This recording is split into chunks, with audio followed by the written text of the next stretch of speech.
দোয়ার বরকত। ইমাম আহমদের বিস্ময়কর ঘটনা।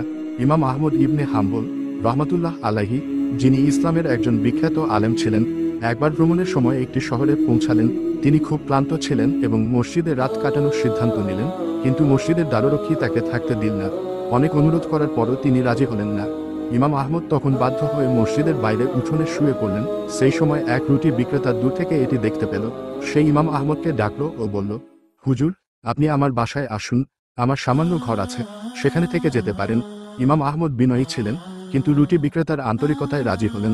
ইমাম আহমদ রহমাতুল্লাহ আলাইহি লক্ষ্য করেছিলেন যে রুটি বিক্রেতা কাজ করতে করতেই বারবার আস্তাগফিরুল্লাহ পড়ছিল। তখন ইমাম আহমদ জিজ্ঞেস করেন, তুমি সবসময় এমন ইস্তিগফার পড়ো? লোকটি জবাব দেয়, হ্যাঁ হুজুর, আমি বছরের পর বছর ধরে কাজের ফাঁকে ফাঁকে ইস্তিগফার পড়ি। আমি দেখেছি আল্লাহ আমার প্রতিটি দোয়া কবুল করেছেন। শুধু একটাই দোয়া এখনো কবুল হয়নি। ইমাম আহমদ জানতে চাইলেন, কোন দোয়াটা কবুল হয়নি? লোকটি বলল, আমি অনেক বছর ধরে দোয়া করছি যেন একদিন ইমাম আহমদ ইবনে হাম্বলের সাথে দেখা হয়, এখনো সেই দোয়া কবুল হয়নি। ইমাম আহমদ বিস্ময়ে অবাক হয়ে গেলেন।